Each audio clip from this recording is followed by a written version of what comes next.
Welcome back to Peaking into Success podcast. We're now on episode 4.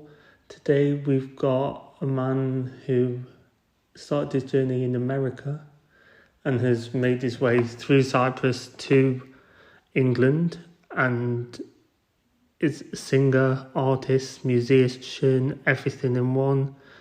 And his name is Raphael Tate. So, Raphael, what got you into the music industry and led you down the career you've made now? Well, I definitely would have to say what got me into the music industry was growing up around music. My mom is a singer, my dad is a singer, my brother's a drummer.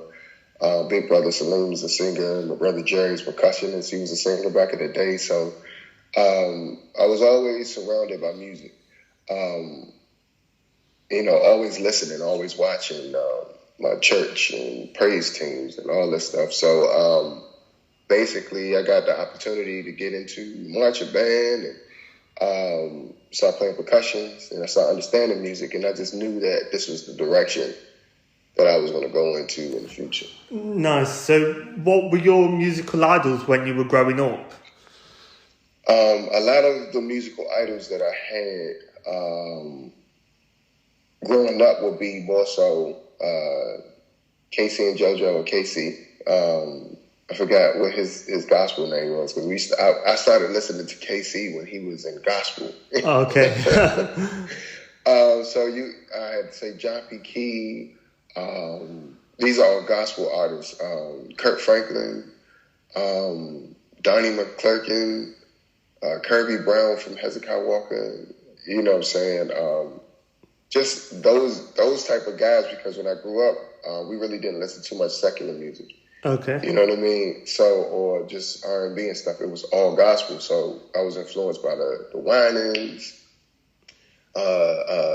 Commission, Fred Hammond. These people were the ones that shaped in my gift, in my, and I still actually sing in that type of timbre today. Yeah, I mean, it shows with, of course, kind of the music of yours that I've listened to, what's on Spotify, that you bring across that gospel approach, but you kind of aged it up well, if that makes sense. So you kind of you brought it into the 21st century. So of course, I was listening to it, and when I played it to my partner, she didn't realise it was what the words meant, where I was like, yeah, he's just made it current. And I think that's how you're going to get a lot of people on board and making it like religion cool in a sense, if that makes sense. Yeah. But no, I rate what you do. So, and that's a blessing you said that, because When I charted on Billboard in 2017, I know I'm skipping. Oh, no, that's fine. Basically, I was going in with my own songs, my own material, but they wanted me to record they wanted me to do a collaboration, and I told them, I said, look, I could do a collaboration with somebody, but I'm not talking about any, I'm not degrading women. I'm not going to, I'm not talking about, I'm not cursing, using profanity in my music. I was like, my music was going to be completely what we consider to be kosher. Totally clean. You know what I mean? I'm going to talk about life, but I'm not going to, I'm going to talk about I'm going to talk about love from a positive standpoint. I'm going to talk about life from a positive standpoint. I'm going to talk about life, the ins and outs, ups and downs. But you're not going to get me talking about money, and all that and all that. So for you to say that, that comes across in the music, that was the goal. So that's an accomplishment right there, brother. So thank you. No worries. I was going to, as you've just mentioned the song, did you get to choose With Every Beat of My Heart, did you say? Or who made you choose that song? Or did you already know the song originally? It was suggested to me. So when I first got the opportunity, the way the opportunity started was, first of all, I had to say that when I went to Egypt in 2010, right? Okay. And I went over there to study the Bible and everything. And I know that sounds different because I know that's like more predominantly an Arab place. But I went over to study the Bible. I went over to, really focus and, transition from out of the world per se into more of the spiritual environments to better myself and to power up. And when I went over there, I bought some equipment. And the equipment was to help also while I'm trying to power up spiritually, I'm trying to also find out about this gift that I had. So as I was sharpening my tool, I got into production, music production. I started producing. I started songwriting. I started to collaborate with different artists and different people. I say that to say I put it around I was over there for 2010. Around 2014, I put everything down. I got a little bit sidetracked. I was, I didn't feel like people were feeling what I was putting out a lot or, wasn't vibing with it. So I kind of got discouraged. In 2014, I moved over to Cyprus and I put everything down. And I started to get into, doing covers. Yeah. And started performing on the island doing covers, Motown, soul, R&B, pop. So I started to understand more so structure of songs. More, also understanding songwriting and all this and all that. So skipping all the way back to 2016. 2016 is when I said, you know what, I'm picking it back up. So I bought an iMac. I bought, a interface. I bought my own microphone. I knew exactly what I wanted to do, how I wanted to do it now after refocusing. And I made a song called Her Story. And I got this song together. I learned how to mix and master and get things, get everything cleaned up. Because at this point, I had to do everything myself. I was reaching out to people. I said, I want you to, play the keys on this. I want you to play the drums on this. I want you to play the bass on this. And nobody would respond to me. So I became like a kind of a pest, or how people would see Kanye West, like, yo, I'm going to be a rapper, I'm a singer, da-da-da-da-da. And nobody really, And I would say the people that I wanted to embrace me, they kind of, turned a blind eye. In the way I felt. So, I was like, you know what? If I want to mix this, I got to do it myself. I want to master this, I got to do it myself. If I got to produce this, I got to produce it myself. I got to songwrite it myself. Harmonies, I got to do the harmonies myself. So, and it just clicked. And I did the song, Her Story, had it ready by 2017. And I started performing it on the boat, on this cruise ship that I was on. And when I performed it, this lady came on there. And she was like, was that your song? And I was like, yeah. She was like, oh my God, that's a hit. Jeez. She was like, she said, that's an absolute hit.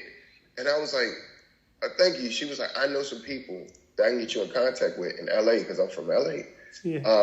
I know some people that I can get you in contact with, and we can get you on the billboards. And she started telling me everything about the opportunity. And she was like, we can get you signed and get you a deal and all this and all that. And if you're the creator of that, I know it's a lot more to come. And so originally, the song that I was going for was Her Story. Yeah. You know what I mean? But, they was like, well, to be honest, because they give you their advice once I got to the meeting, they was like, you should go with a song that people know. Okay. You know what I'm saying? Yeah. Starting out, you should go with a song that people can relate to. It could be, it's a remix, but it's your song. You make it into your own. But people will remember the song if it was a hit. Yeah, you know what I mean? And they suggested that song. And they gave it to me, and it was like, here, take it. Do what you do. So they gave me a piano, karaoke version of the song. And I built the vocals on it. I brought the energy. I arranged it. And then once I arranged the vocals and everything, took off. Got the remixes done. So that's how that song came about. They suggested that song. We went through different songs. They sent me different tracks. And nothing really was working. And with Every Beat of My Heart came. I got it, and I did what I had to do to it. And Well, billboards.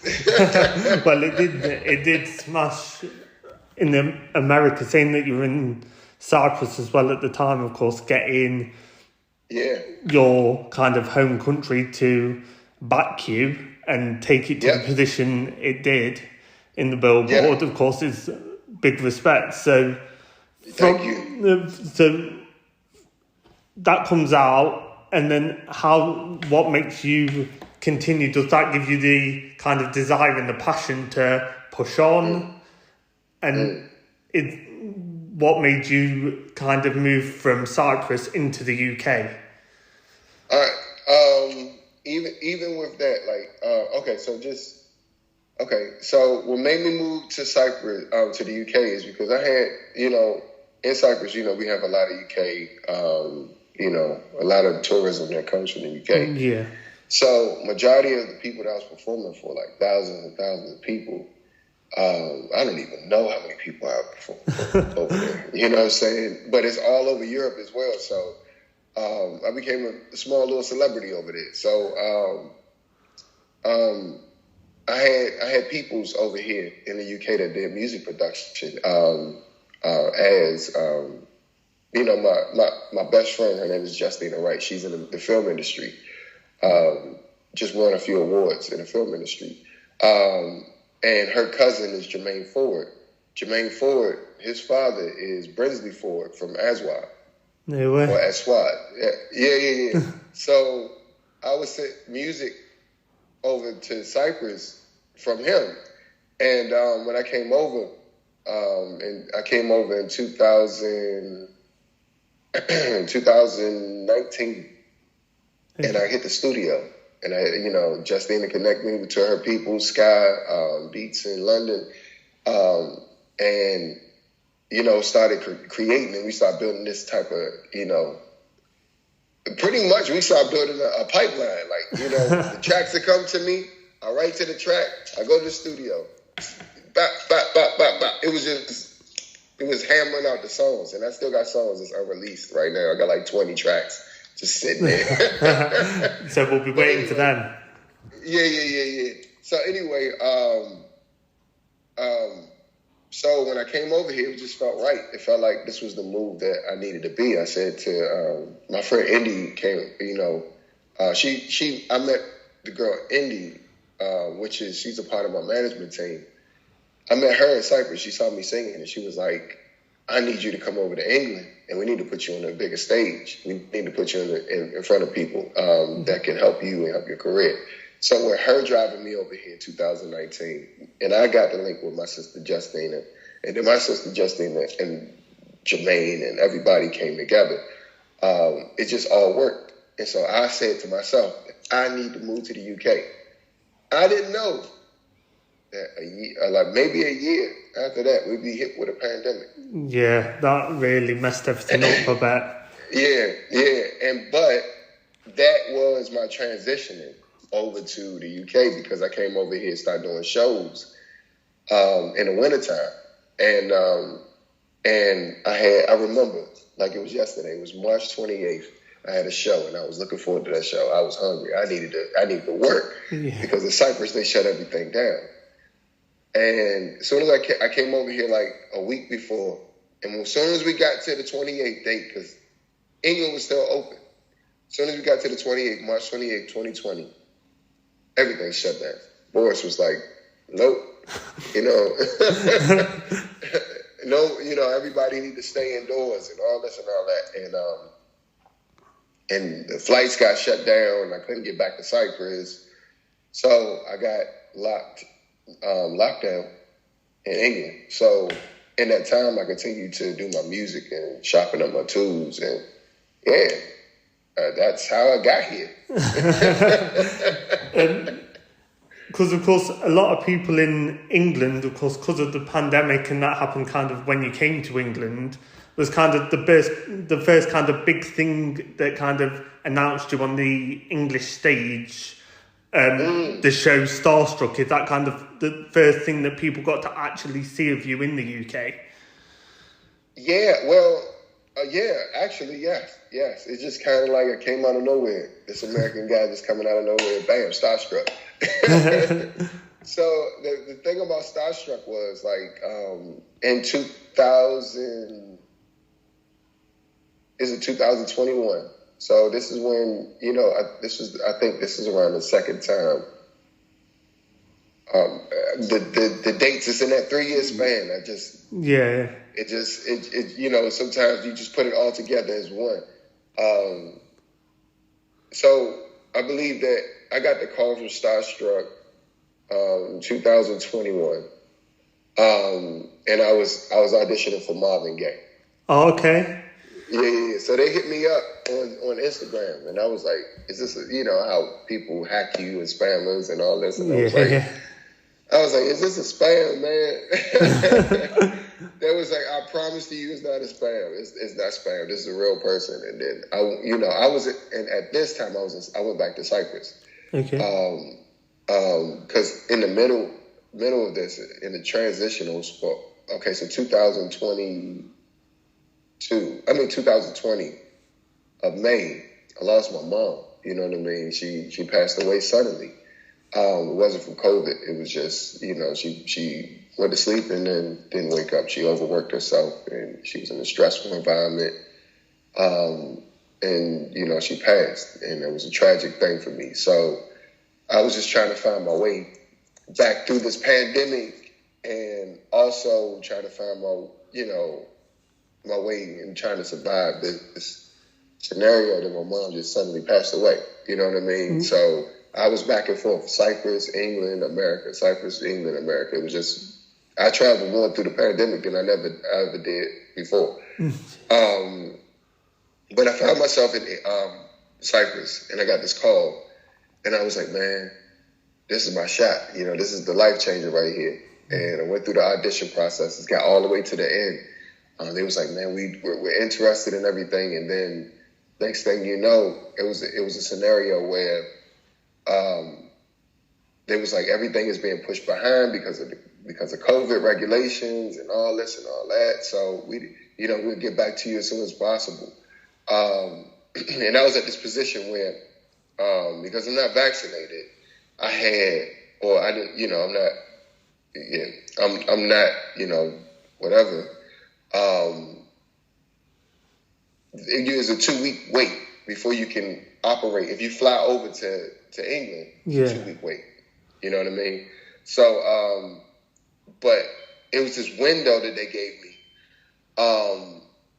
It was this window that it was like, if we're going to call you, we're going to call you at this time. But that was like 3 weeks away. So I had to make a move to England just in case they gave me a call, because everything seemed to be delayed.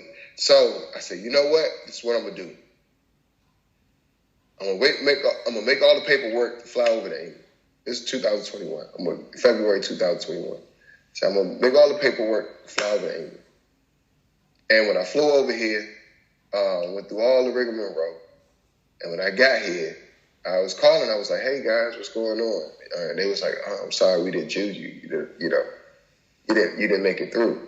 And I was like, oh, man, you know what I'm saying? I took the risk. I made the jump. I was like, let me just, follow the spirit, follow that, for the next move for me.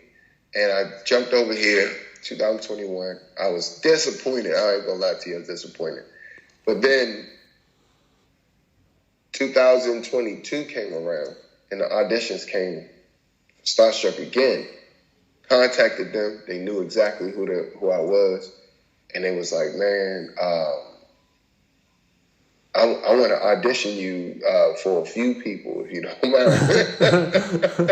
So I get on the audition because they remembered me, and I get on the audition, and they was like, Barry White, Stevie Wonder, James Brown, Sam Cooke, Otis Redding. So I was they was throwing names out, and I had to sing a song about it. It put me on the spot, and but I did my best, and obviously they were, because all these guys are my idols anyway. But James Brown is the one that stuck. You know what I mean? Yeah, and yeah. So when I went through the process, and it was love, man. You know what I'm saying? They noticed me right away. They was like, I remember you from last year. You know what I'm saying? This is your time. This is your time. So just went through the process, man. And I mean, it blew up. It got you recognised, and kind of now you're releasing songs. You're making music videos. You've got your end goal, and you kind of got the machine churning out these records, and people are seeing them as, I mean, Share My Life, which you can go into a bit of depth in a minute about, has got over 33,000 streams on Spotify, what I've seen. And I don't even know if that's the top one, but that's the one that's top of your list whenever you go onto your page. So how was making Share My Life? How did that come about, and why do you think it's had such a big following in terms of streams? Again, going back to the pandemic situation, things were still kind of strange as far as going to the recording studios and stuff like that, right? Yeah. And, you know, I started recording from my house. I just sat with my keyboard. That's where them big harmonies come from. Sat with the keyboard, started putting the major sevens in there. You know, they're just working through the harmonies and everything, and really locking in. And so this was aside from me going to the studio. This is in my own thing, trying to do my thing again, trying to get it back. And at this position as well, my daughter, I had a daughter that was making her way to the world.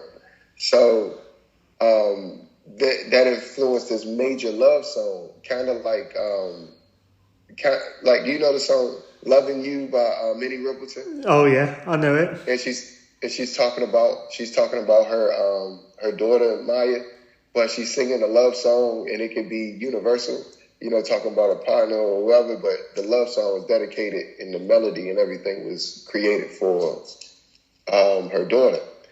And that's my loving you, like Share My Life is talking about my child. Like, you know what I'm saying? I want to share my life with my daughter. Like, I'm here, I got you, you my baby, you know what I mean? So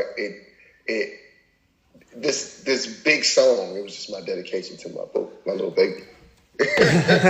And I mean, you giving that explanation of that song, I mean, I've seen a couple of comments, I don't know if you've seen them, on this song, saying, of course, because of your style of music and kind of your religious beliefs, a lot of people link the song to that.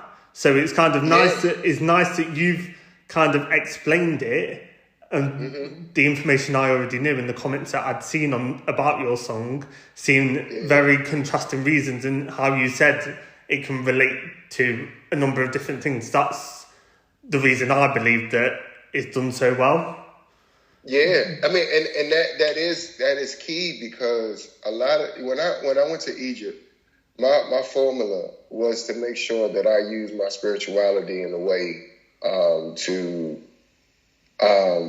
you know, just like I use my spirituality in my music. And so if I'm talking about love between a man and woman, I'm talking about love between the Most High and His people. So, like I was saying, my formula for writing songs, love songs or whatever, it was always to be relatable to my experience in the church and my experience in my religious beliefs. For me, going over to study in Egypt taught me so much.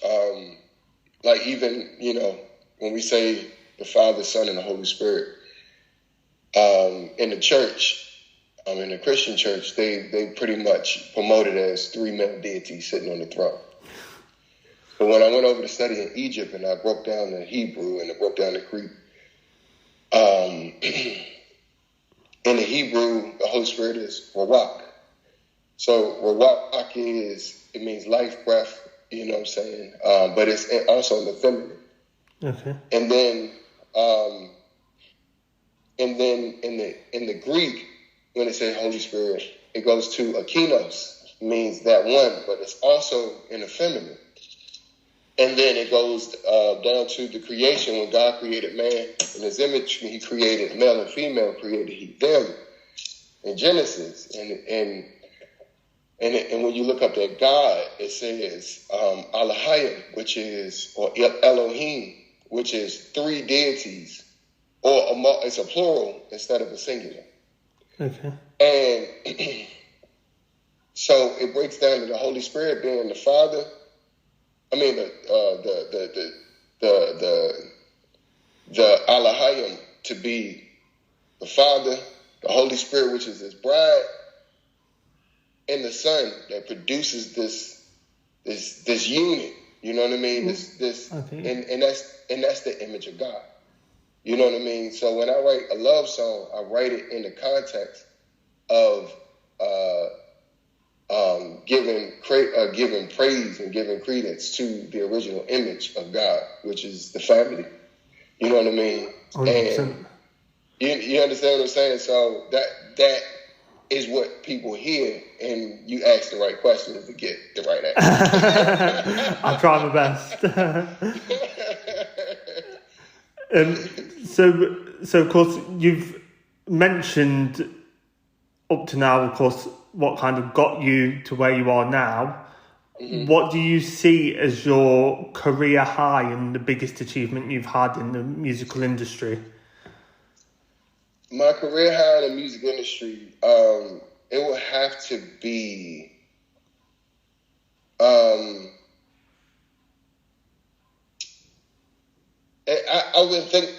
I've been thinking about this question, man. Because one of my career highs is my mama getting on my page and saying, "Boy, you can sing." You know what I mean? Before, she passed away, she contacted me and was like, "You're really, really good. Like, you know what I'm saying? I want you to continue to go and continue to believe in yourself because, you're really blessed. You know what I mean? God's really blessed you." And so that for me is the career high. Before she left this earth, she reached out. She said, "Send me this video. Send me that video." And I thought it was strange. She commented on my Facebook. She commented on my YouTube. And she just really wanted to let me know that she was really proud of me. She really loved what I do. That I didn't compromise. Because that was one of the things she always said to me. She was worried about me because of the gift that I had, that I would compromise like a lot of these other artists. And I told her, I said, "No, I'll never do that. What you taught me and my foundation and my roots, I'll never turn from it because that keeps me grounded. That keeps me who I am." But that is my biggest accomplishment, for my mom to say to me, "Well done." You know what I mean? No, that's a good one. You're not focusing on a single aspect. You're kind of focusing on the progression. And as you said, of course, unfortunately, she's no longer with us. But all of the nice comments she's got, I can see when you're talking about it, that of course it still has effect and it's a driving force still for you now. Yeah. So that's a massive positive, and of course that's your biggest high because of course that's projecting you to where you're going and hopefully what you continue to do as you move forward in the industry. For sure. But yes, sir, but to be respectful to the opportunities. It would definitely be starstruck, like, you know what I mean? Yeah. To be able to be on a program and to be able to show my gift, and I think 4.3 million people streamed that show. Jeez. Or was watching the show. So to be able to do that and to represent and give credence to somebody who paved the way for me to be able to do what I do. Which is James Brown, the godfather of soul, the pioneer, the soul brother #1. You know what I mean? I get you. The king of kings on the soul platform, and to be able to represent him and stand on his shoulders, that is an amazing. And to actually sing the record the way he sung that record, which is very difficult. A lot of people don't give honor to James Brown as the vocalist, because he's such a high impact dancer and energy, but the way they don't give like him as a producer or arranger, crazy. The guy's sick. You know what I mean? Yeah. And then the guy as a vocalist is on another level. We're talking about we were speaking about Minnie Riperton with the little falsetto situation that she sings, that little high voice. James Brown was doing that all through his career.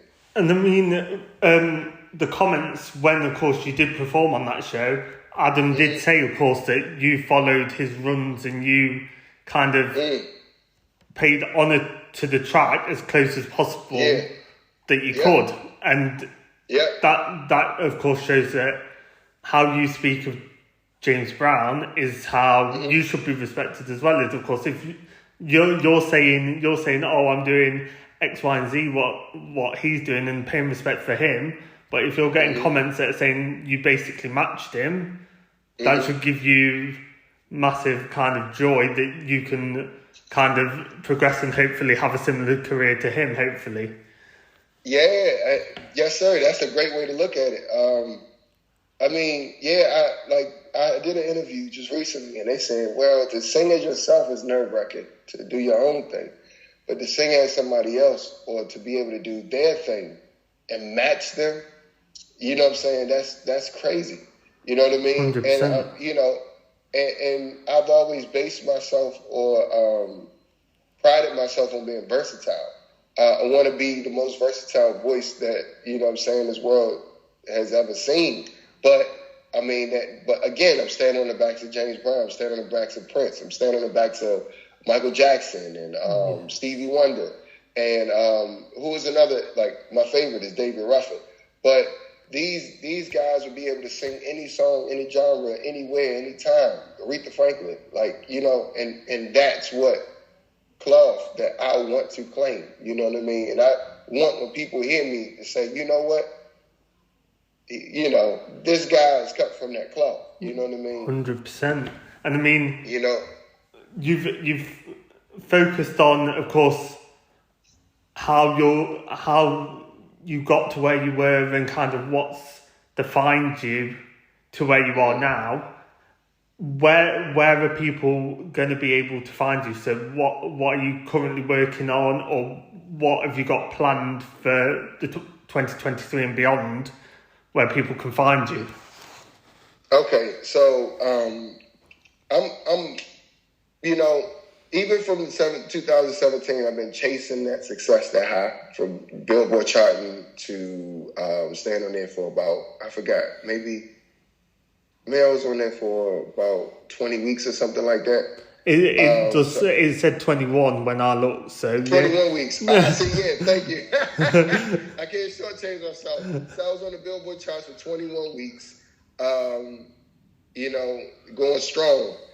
And then to chart in the UK on the commercial pop the commercial pop charts. I think it's, what is it called? Music Week. Yeah.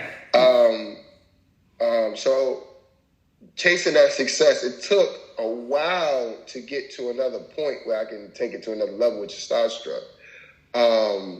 But everything in between has been building me to be bigger, better, and greater. And so that's what I'm going to continue to work on. Like, I am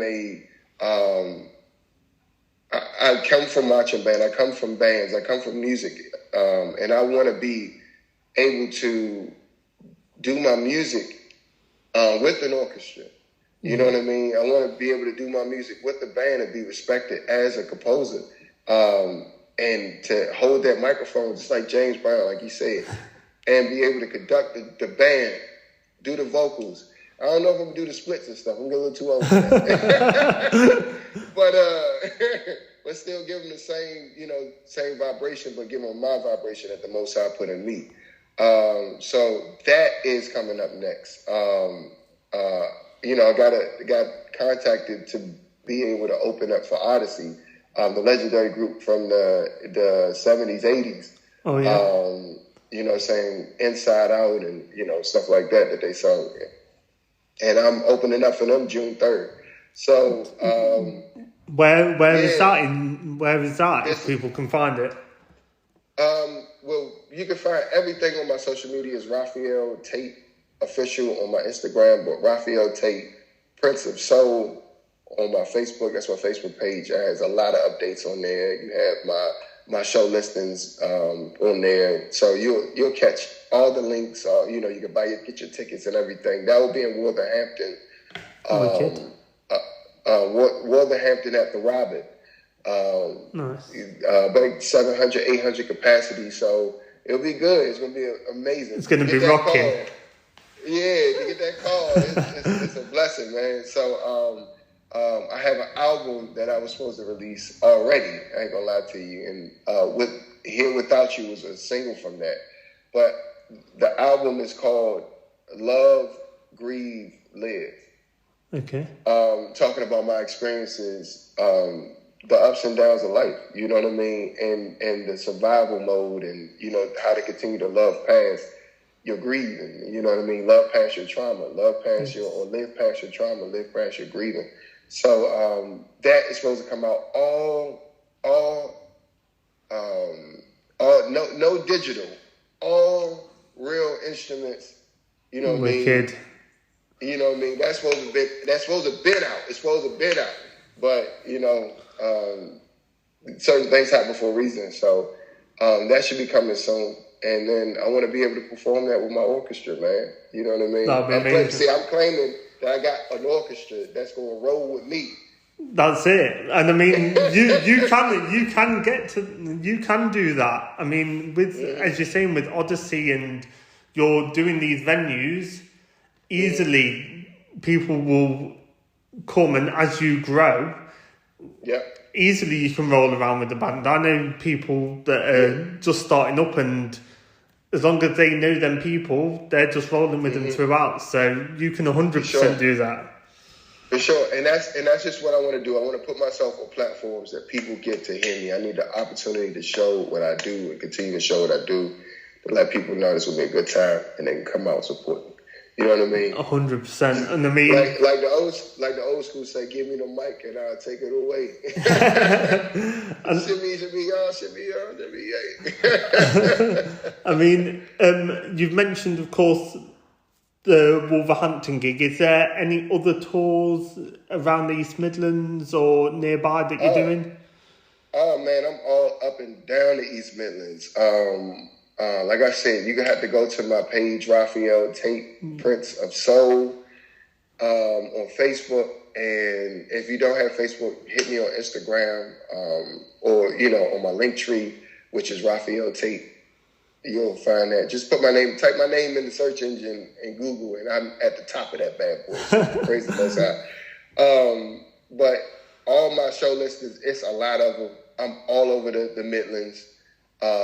From Manchester to Birmingham to they call it the Black Country. I'm all over the Black Country. And somebody said, if you can make it in the Black Country, you can make it everywhere. So, and they just keep calling me back. So I'm having a good time. So definitely you can check everything out on my page. Sweet. And interact with me, man. Tell me how you feel, man. And I mean, when this goes out as well, of course, you'll be tagged in all of everything anyway, so people will be able to, if they can't find you by doing that, they'll be able to find it through the podcast anyway. So yes, indeed. They'll be able to find it. Just finally, to kind of close up with you and finish this off, one piece of advice that you would give to your younger self, so that young boy in America, in LA, if he's there now and you go up to him now, what's the one piece of advice that you're going to give him? I would say to always follow your gut, follow your heart. And no matter if you feel people are vibing with you, or if you feel people are getting with what you're doing or not, keep it moving, keep it going. Yes. Don't ever give up on yourself because of somebody else and how somebody else feel. Because I learned that a lot of people are not expressive about everything that they feel. And a lot of people might be going through whatever they're going through in their life, and they might love what you're doing but not express it because they might have a little bit of, jealousy that you're doing it. Yeah. And you're doing it this way. Because I was speaking on the phone with someone yesterday. I'm doing an event, and it dawned on me that everybody's not a songwriter. It dawned on me that everybody's not a songwriter and a producer and a composer as well. Yeah. And also a vocalist. And it can make their own backgrounds. And, it's not added to the you're list. Multitasking everything. You've got your fingers in all the pies. Yeah, so a lot of people can't do it all. And they can only do one aspect of it, one or two or whatever.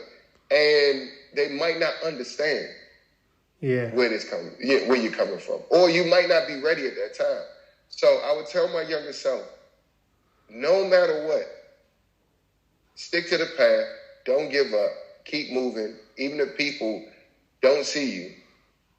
Use that as motivation, not necessarily to prove them wrong, but use it as motivation to do it yourself. There you go. Until you get to the point where you can get help. Exactly. I think you've summed it up well. And I mean, if you're going back, that would inspire people that are just starting in their musical career to hopefully try and do what you've done. And if a producer isn't coming to you, if a musician isn't coming to you, if a songwriter isn't coming to you, learn to try and do it yourself. There's, of course, a lot of things on the internet now, and you've shown that you've kind of been like, I want to get to here, so I'm going to learn X, Y, and Z and get to that. And that shows with your dedication that through your music now that the streams are going up. People are picking you to tour. I've seen, of course, you did, of course, a festival in Cyprus recently as well. Mm-hmm. So, like, you're getting about, and if people use your work ethic, hopefully they can achieve the same. So I feel like exactly you've said it to your younger self in this context, but hopefully people listening will kind of take that advice as well and kind of run with it. Yep, and no matter how old you are, no matter what, like, you can do anything, man. You can do anything you put your mind to. If you can just do it for a hobby and still do an amazing job. Don't put too much stress on yourself. Just, and my mom used to read the scripture to me every time and say, your gifts will make room for you. Yeah. You know what I'm saying? Once you do it and put yourself out there and continue to go and go and go, eventually it's going to break. Something's going to break in the atmosphere, and you're going to be able to do what I'm doing, or you're on this level. And then, because a lot of people are happy with me at this level, but I see the sky's the limit. So exactly, I'm far away from my task. I'm far away from my goal, but I'm still relishing in the moment and being grateful and thankful for what I do have. But I still need to go higher. And then also, it's like it's a scripture that I was always told, and it became my favorite: burying your talents, because it was a king who gave 10 talents to one, 5 talents to the next, and 1 talent to another.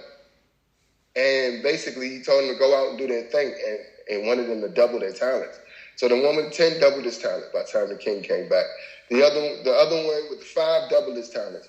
And then the one with the 1, he buried his talent and put it in the sand. And so when the king came back to collect, the one with the 10 gave him, he said, look, Lord, I got 10. I got 20 because I doubled it. The other one said, I got 10 because I doubled it.